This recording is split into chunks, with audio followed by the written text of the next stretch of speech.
Sharing to live stream. Hopefully this storm won't affect the whole thing too much. Okay, just gonna check my audio as I always do. We haven't really told anybody we're doing this, so it'll be a little bit random, but that's okay. We love that. And I'm Oh, recording it right. too, so we can get everyone will be able to tune in as well on the Penrite page, Penrite Hattah Desert Racing page when we share it to there as well. So just going to quickly check, make sure we're all good. So whereabouts are you at the moment? I'm at home. Okay. Got home yesterday. Yeah, right. Yeah. Been in Swan Hill. I was in Swan Hill all week Swan Hill. for work. Yeah, nice. What do you actually Yes. do? I'm a rep, so I sell humates and soil conditioners and fertilizer, liquid fertilizers, but more so humates. So yeah, soil conditioners and Somebody, stuff like that. some people would say that you're pretty good at distributing fertilizer at times, Kenny. Yeah, I know. Yeah, it's pretty handy, isn't it? So yeah, and they're South African based, which is really cool. Okay. So, Owned and based. Yeah. so anybody that We might have a not we have know, and there's a few people that will be experiencing this for the first time. This is my friend Ken Reed, and we know him as Mr. Hatter, basically because he has competed or about to compete in his 25th Penrite Hattah Desert Race. Good morning to Steve McCulloch. Hello, Graham Ellis. Dave Donners, who's coming over here if he's not already, actually racing over here in Texas with his IMCA stock car. I've got my Knoxville Raceway uniform over there in the side. I'm in beautiful Knoxville, Iowa, which is the sprint car capital of the world. There's a huge, big thunderstorm in Des Moines and we just ripped through Knoxville just then. But they'll have a good summer storm here in Iowa. It's a beautiful part of the experience. For those people that don't know, Kenny, what is the Penrite Hattah Desert Race? It's basically pops up in the middle of nowhere. We create it from nothing. It's just open wheat paddocks, and we make it into a small community slash town. We have 840 riders that converge on the place. We got 384 juniors, 477 seniors, and it just comes alive and electric for 2.5 days. And then we pack it all up and everyone goes home and you wouldn't know it was there. So, for people not in the world of desert racing and not necessarily motorsport minded or necessarily motorcycle minded, it looks a bit like motocross. It has some disciplines of motocross, but the endurance side of things is phenomenal. Motocross is more of a sprint sport in a lot of Mm. ways when you compare it to Hattah. As you said, on two sides of the highway, and Hattah uniquely is spelt backwards the same way, kind of exactly like Nanjalok is in Calignan, which is that region Mm. where Kylie Adams is from, amongst many other fantastic people. The juniors race on one side of the highway and the prologue or qualifier for the seniors. And then literally the whole thing overnight packs up and ends up on the other side of the highway. The kids are riding phenomenal distances, Ken. Like it's incredible to think how these kids are so tough. Yeah, like most kids before they ride Hatter would experience a motocross, which goes for, they might do a 6 or 7 minute moto and that's it. We send these kids out, the small wheel juniors, which is from 9 to 12, I think, Yep, something like that. yep, They ride for an hour, non-stop, once yeah, they start. And then they finish and come off the track. And then we put the big wheel juniors out, which is big wheel 85 up to a 250 cc or a 125 or 150, I think it is, and they ride for an hour and a half non-stop. And we let them go in a sort of formation where they're about a second apart. 340 or 384 of them go a second apart, and it's just the noise is phenomenal. You've been in there with me when we start them, yeah. and the noise is electric, and it's just nothing like it. There's nothing like it. The noise is incredible. The parents are next level, Ken, because little junior, daughter or son, rides off into the scrub, into the Mallee scrub, and that's it. They're not seen until they come back by for the next lap. It's a long course. They're probably only visible for about a minute of the lap, if that, by the time they come through the pits. It must be an incredibly stressful and anxious time for parents when they're waiting for their kid to ride back into view. It is, but the other thing that we do, which is really, really cool, we've got so many we call them outriders, but so many officials and marshals and people that are almost on every corner. set over, the big wheel track's 23 kilometres around, and there's almost an official or somebody in eyesight of every rider the whole way. So Yeah, it's so pretty, it's the safety aspect of it is phenomenal. It's really, really good. And you need it to be that way because they're not just, a minute, 2 minute walk from a medical tent. They're We pride ourselves because we're about 6 minutes away from an injured rider. We can have an ambo slash paramedic there, look, the best medical attention within 6 or 7 minutes from dispatch, so to which is explain to pretty my cool. And that's American that's not air. That's yeah, that's inside by side. We can so to am or explain to Polaris or my whatever we use. American friends what an AMBO is. It's an ambulance medical Yeah, official. So there's some unique terms that Kenny and I have in our sport down there. I'm not sure if Americans refer to paramedics as AMBOs, but we add the letter O to every word, right? So apart from we do. Kenny, Everything's got an O on it. he Sorry gets about that. greedy. It's like it's a Y or an O, no matter what they do with that. The cool part is that the prologue for the big guns for the seniors happens on the same day as the juniors, which puts the spotlight on the junior program as well. You send off two bikes at a time on a time lap, then they come back in, and then you basically pick off the top 10 from there for a shootout. Yeah, so I'll try and convert it. It's about a 6 mile loop that we send them off. Well The played. top 10 go out one at a time, about a minute apart. So we give them a clear run, and then they come back. And then once they've been, and then everyone else goes two at a time, about 15 to 20 seconds apart over the same 6 mile loop. And it's in full race trim, full race. It's sort of like a qualifying lap in V8 supercars or Yep. the trucks that Cam Waters is going over there. It's on like Donkey Kong. They do not hold back, and it's brutally fast, and they leave nothing on the table. It is a sprint in the true word to see The who starts on pole. the industry, the desert racing industry in Australia is maybe not as widely known as motocross or supercross or speedway racing, but it is a huge industry with a very solid factory backing investment, but also privateers wise, it's what kids grow up in their regions to aspire to be. Oh, without a doubt, like some of the best motocrossers have come and had a go at it, Yeah, and some of them probably come with a pretty good expectation that they're just going to smoke them. But yep, it's okay to go 7, 8, 9 minutes. But the seniors goes for 4 hours non-stop. You do not get a break. It's from the minute they leave the line. It's 8 laps or four. It's 4 hours and or 8 laps, but it takes 4 hours to do that 8 laps, and that's the best of the best. Like we've had Maximus Purvis come last year, set a cracking pace in the prologue, yeah. but soon found out after 3.5 hours this is actually a tough gig. This is not an easy sport, you know. And we've had some ripping competitors. We've had some awesome competitors over Well, the I mean, journey. there's some guy that's pretty awesome around Hattah that did something pretty good overseas just last year as well, you know. Some guy's pretty good at Dakar. Mm. Yeah, yeah, fella Price and a Sanders, and Yeah, and they use Hattah and obviously the Alice Springs event. They use those yeah, events as their training ground, and they push hard. They push as hard as they can go, and they do a Hattah every day, basically in Dakar, and that's why they're so quick through the sand. The guys, I remember someone saying that they said that Toby Price set the benchmark on how Dakar's ridden now because it's just on the stopper from yeah. the minute they leave.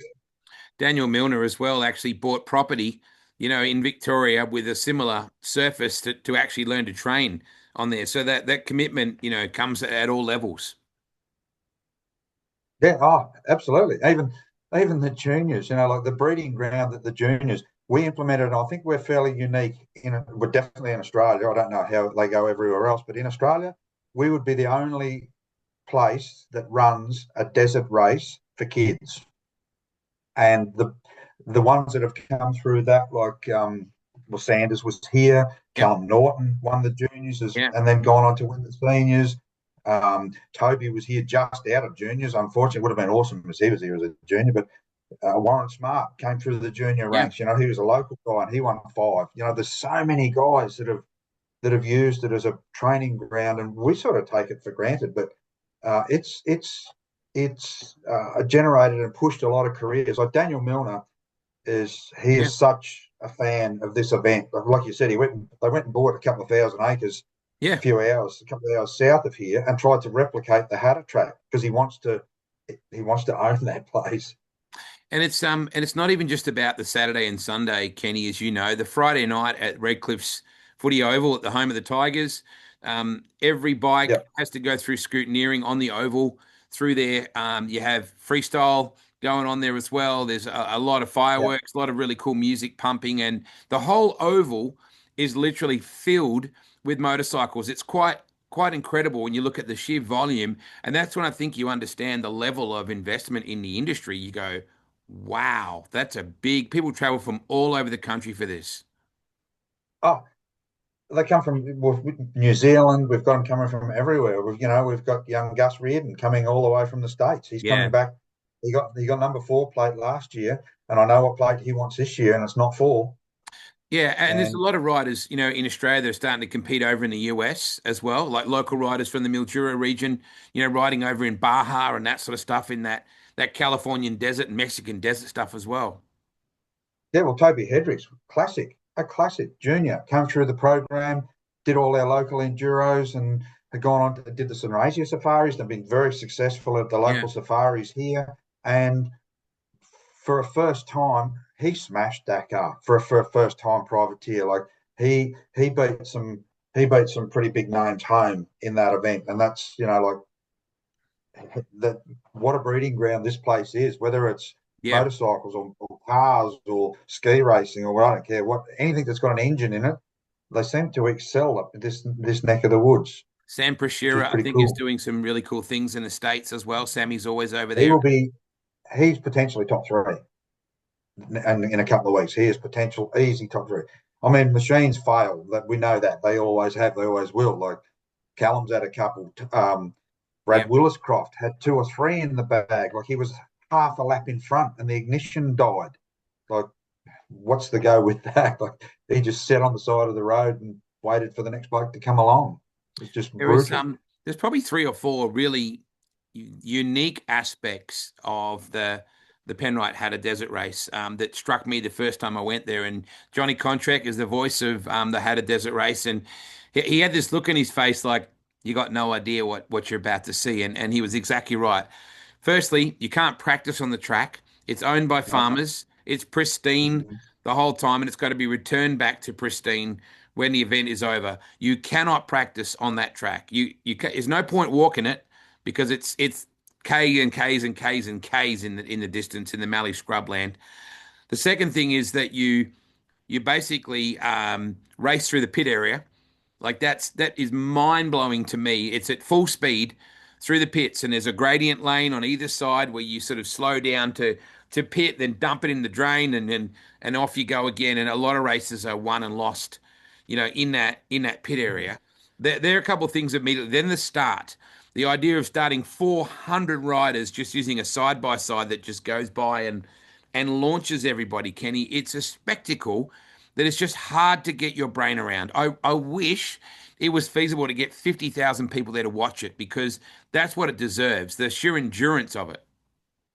Yeah, so just a quick conversion. The pit is a live. We call it a live pit. So it's a full on race lane through the middle of it. So it's live, and it's a mile, very close to a mile from one end to the other, and it zigzags around and ducks and weaves. So it's a full on racetrack all the way through. So it's just as the same as being out on the open. So it's very controlled through there. And you said you have transition lane in out. Your fuel, you've got to be dismounted off the bike and engine shut off. You get off Yeah, the bike, you have 2 or 3 crew. You do a quick, could be a gel shot or a handful of lollies, or wipe yeah, your eyes, change your goggles, bang, 9 litres of fuel's dumped in it in about probably a gallon or 2 gallons is dumped in it in about 3 seconds or 4 seconds, maybe. You're back on it and you're back into it again for another. Oh, the fast guys are doing it in about 32, 33 minutes, and that's 38K. So, whatever you want to convert that back to, it's a 38K motocross track, basically. First lap, it's flat as a tack as fast as you can go. And then after about the third lap, it starts to get half meter, like we Mm. call them whoops, which, Yep. and they are about 2 meters apart. And then by the fourth or fifth lap, they are nearly a meter deep, some of them, and they don't slow down. The pros they Yeah. ride them flat out. They just do not slow down. Their last lap's as quick as their first laps. There's an elephant in the room, and that is safety. The Penrite Hattah Desert Race has a basically like a full army hospital. It reminds me of Yep. MASH, the TV show MASH. Mm-hmm. It is the most remarkable remote ambulance and medical system I've ever seen. Their hospital beds, it literally like an episode of MASH, the old TV show, but far more obviously, Yeah, it leading is. edge. The paramedics and the medical team there can stabilize, any level of injury, and that's why it's also so incredibly important, Kenny. And we put the video out this week about just obeying the rules because there was a time last year where this was not necessarily going to happen. I think with insurance No. and changes in MA and things like that, there was a very real possibility with the injury that happened at Fink as well, that suddenly it was like, well, we need to be careful. So you've got to stay behind the markers. You're not allowed to be on the outside of corners. Don't just cross the racetrack. And they No. sound like common sense, Kenny, but it's so critical now to the future of this event. Oh, when it first started, I think we had 60 bikes, and there's probably half a dozen officials, and everybody that was there was a volunteer, and they all sort of helped, and if a rider fell off, someone would run out and pick them up Yeah, and get them going again, and away you go. But now, like when you've got 840 bikes ripping past, like the mm, spectator safety and competitor safety is paramount. And like you said, that hospital thing, and the best part about that is we don't draw on the local hospital service because our yeah, services in Australia are stretched to the max. So yeah, these are sourced outside, and they bring in a community of doctors, nurses, directors of nursing, yeah, ambulance people, paramedic people, St. John's, which is a local, sort of a yeah, localized type system, and we work with them guys really closely, and it's a full medical facility. Like you can hopefully, but they can prep somebody basically for theatre yeah, in that thing. They can put them, legs in splints and whatever they need to do, they can do. So the the and the cleanliness of that place, you've been through it. It's hmm, phenomenal. I don't know how they keep it so clean, and it is, well, it's world class. It really is world class. But the aspect of safety, like the amount of effort and work that all these volunteers have put into building spectator fences and keeping them 6 to 8 meters back in certain yeah. areas, and bunting off, we call it bunting, so you're not allowed on the outside of the corners and all that sort of stuff. To do that over 38 Ks, and not just that track, the hard part is we've got 4 racetracks. We've got a prologue track, a small wheel junior, Yeah. a big wheel junior, and a senior racetrack. And 3 of them are on one side of the road, like you said, the other one's over the other side. So Yeah. 55,000 man hours goes into this event. It's something that's hard to get your brain around. It's always a chilly morning on Sunday morning. I remember saying to Johnny Contract 3 years ago or 4 years ago, "Does this ever get rained out?" And he looked at me like I was some kind of an idiot. He's like, "No, we don't get rained out." Well, then next minute, it was like literally you expected Noah to roll in a big wooden boat because it was cyclonic and it flooded, and there's incredible images of people trying to kickstart bikes Oh, with the water up to the fuel tank. But the spectacle and the speed and the heroics. I remember Chucky Sanders winning and stopping and running over to another rider that was pushing his bike and helping him to, push his bike across the line. We yeah. use GPS tracking for commentary because it's almost Mm. impossible to, work out how they are out on this racetrack. You're about to do 25 of them, Kenny. You've done 24 so far. You've missed two through injury. I want to touch on we're getting very close to the event. People are practice riding all the time. You and Stu Balls are a really good example of never ever go play riding or practicing without other people riding, correct? No, I had a fairly bad accident a couple of years ago, and I was on my own. Um, and I could have quite easily have not got to the help that I needed. Yep. Yep. I was unlucky that I broke my pelvis both sides, but then I don't know how, but I willed myself. I walked a couple of 100 yards, I suppose. I got out and sat on the side of the highway until a car stopped. But Yep. it's it's one of those things, I was only going for a 10-minute, I was going for Hmm. an hour tops. And Yep. I literally was, it was about I don't know, just a normal Sunday morning, very hot, 36 degrees, which is like 90 over there Yep. in the old style. It was a hot day, and I ended up getting pretty heavily concussed, and I don't know how, but I did get out there. And the message is, don't go on your own anywhere. Correct. Like, just don't do it. It's Yep. it's it's one of those things I took for granted, and it bit hard. And Stu Balls has done the same. We've all Yep. there's been guys and the lead up to Hattah, where there's so many people come up here, Yes. and like, Yes. I don't ride a bike for the last 2 weeks. I'm going for a quick Hmm. ride on the weekend, and I won't touch it again until race day. If you're not bike savvy or bike fit now, you're not going to be. And Yeah. if you're not fit, you're not going to be. Not in 2 weeks.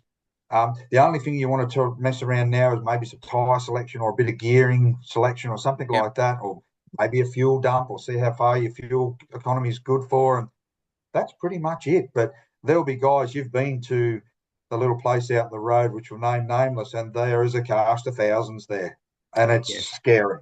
It is Yeah. scary. The Northwest Motorcycle Club doing a phenomenal job. They're the people with the blue Mm, jackets or the green jackets that you see, on the race weekend. It's a very small group of incredibly passionate volunteers and officials that pull off an event that, forget the spectator aspect of it, the logistics, the aspect of almost 1,000 riders over the two mm, days and swapping from venue to venue. So it's not even like you can just do it at the one place. It is truly remarkable. You have to get to it. It is called the Penrite Hattah Desert Race. Is it 40 minutes from Mildura or thereabouts, mate? yeah. Yeah, Yeah. about 35, 40 minutes, about 40-minute drive. Um, Very unique. You've been there, the sights and the sounds. If you can't get there, live stream it. It will be live streamed. Yeah. Um, there's plenty of people, and the coverage in the live stream is pretty unique. Yeah, I'm hoping we can throw a live stream or throw one of the cameras in the Polaris when I take the big wheels out to do that Yep. look lap, that sight lap, because that's you've been in that, and that's pretty cool fun too. Like, Yeah. and you've got you're trying to control, because we didn't explain that before. We give the kids always get a look lap of their racetrack, so Yes. we The look take them lap. out and Yeah. they get a full look lap, Yep. and you've got 384 barking angry motorcycles at the back of this Polaris, and they all want a piece of the action. So it's really cool. And then you've been in it, and it's mind blowing. Really It, is. It's it really cool. it It's is, great. because how do you possibly memorize the racetrack, for these kids? And there's some remarkable things. You'll come around a corner and there'll be four blokes sitting on a couch with a TV plugged in, Mm, just up to a generator, that's and raising a beer at absolutely. 8 o'clock in the morning. It's very Australian, when I mean, Oh with yes. Think you can do the prologue, you can train on that for months and months in advance. Whereas with what you do with the Penrite Hattah Desert Race, you certainly can't do that. They have some great food No. and beverage out there, great coffee, great, Mm, steak sangers and amazing, toasties in the morning and things like that. It is really, you don't have to be a motorcycling fan to appreciate it. The sheer physical and mental toughness required. Last couple of years, we've had the wonderful Ado from Blokes World come and really capture the essence of this event and show people that it's a cultural thing as well as a motorbike thing. I urge people to get around the Facebook page. We'll drop that in the contents of this discussion very soon so people can follow it. What dates are they, Kenny? Because the date is slightly different to years gone by, thanks to our mate Dan. Yeah, it's the 11th, I think it's 11 and 12. It's the second weekend in July now, because we've got pushed back a week because of the changing of the. We always coincide with the school holidays for our regions, so Yep. because it's such a kid and family focused event, so we've had to change that date. So yeah, it's second weekend in July. It starts from 7 a.m. in the morning. The action on Saturday, and I think it's 8:30 on Sunday. The live stream would kick into gear, and Yep. and it goes right the way through all And day. Friday And Friday night is Saturday, yeah. always the riders registration and fan night. But on the Thursday, a lot of the motorcycle dealerships as well do, like Mototech and Deacon Motorcycles and stuff, have their own function with the factory riders and some of the young up and comers as well. So Yeah, yeah, um, they do it's poster just, signing and autographing and all that sort of, and meet and greet. They call them meet and greets here, yeah, so they have meet and greet nights. And yeah, Mototech's got a big one coming up. Deacon are probably doing something as well, and then yeah, they all have a parade display on Friday night. They pack everything up Yeah, and it's a big weekend for them. Yeah, it's really good. It's a great spectacle, and the local communities and the local businesses that draw out of this, like yeah, the Lions clubs, they're just they're the souls of the earth. They're good. They're doing a sausage or a yeah, hot sausage and yeah, hot dog sizzle on a Saturday morning. They come and support us. Like there's so many small community organisations that we take along for the ride with this event. Like when it started, we never dreamed of the magnitude that it is. We just yeah. never believed it'd get this big, I think and it's the still going from strength to strength. I think the lasagna was pretty awesome, if I remember rightly, on the Friday night, and the beef rolls, gravy and beef rolls, and it's Jeff Leask has been there the last couple of years, and Glenn Bell Mm. is back as an Yep. ambassador for Penrite, and I actually got to announce the Management 15,000 with Glenn Bell. He's such an icon of Aussie motocross and supercross. He's going to be part of the commentary team, from what I understand, with John Cobby, who actually called Management 15,000 with me back Yep. in WA a couple of weeks back. I can't make it this year because I'm at Knoxville in the States, but it's an incredible event. Kenny's passion for this is pretty well unrivaled. He helps to do with the sweep track. He helps to build the racetrack. Then he goes out there and Mm. rides it. Got huge support from your family, I know. Just ran a half marathon because you're a moron. How young are you, Kenny? 61 this year. Yeah, I did a 21K, so I don't know how many miles that is. It's a long way. It's a long way on a push Yeah. bike, let alone run. But I did run it, finished it, 2.5 hours or something. So that was pretty cool. Yeah, So, I'm just glad you're here, um, mate, because you did come pretty close to that big motocross track in the sky a couple of years back. yeah, So I'm glad that yeah, you're here. I knocked on the door, but they didn't want to let me in. So that's fine. I'll come back for another go at this event and every few other events and whatever else we're going to do. But no, it was pretty cool. So, yeah, we're still here and we love this event. The town loves this Yeah, event. We love to put it on. That's the thing. We love to do this event. We don't live for it, but it's pretty cool when it comes around. We're all pretty keen, yeah, and there's going to be some sleepless nights. But you know what?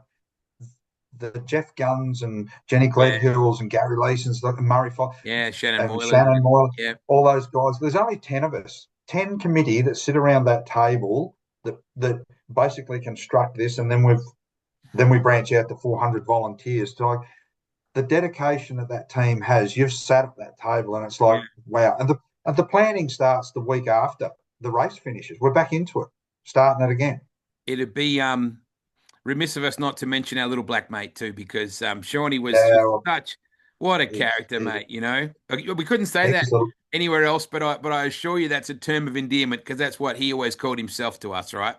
oh, absolutely. Yeah, he was a I still miss him and still think about him a lot. And I know he's sitting up there watching us. And you've only got to go to Olympic Park Speedway, and Yeah, they've named the start after him. And I've yeah, been fortunate enough to go there a few times and work there. And you just know he's just there watching with that cheeky grin on his face and yeah. call you a I racist. know. And you go, I got what that the text hell have I message. done there? That was a bit racist. I go, whoa, what did I what, just what? say then? But and he got the Bob Crump gate at Olympic Park as well, and Oh, Mr. Crump, like yeah, 80 something years old, he opened that. And for 60 or 70 years, he opened the gate. I yeah. think it had opened on its own. And we just lost only a few months ago the owner of the Little Weapon as well. Like another great Mildura motorcycle club stalwart, and there's just been a Yeah. lot of really great people that have put so much, support into the industry. And Mildura is an amazing city. It really is. We talk a lot about the wine, and we talk about the river and the lazy stuff going down the river and the lifestyle, but Mildura is the motorsport central of Australia. I don't care what anyone says.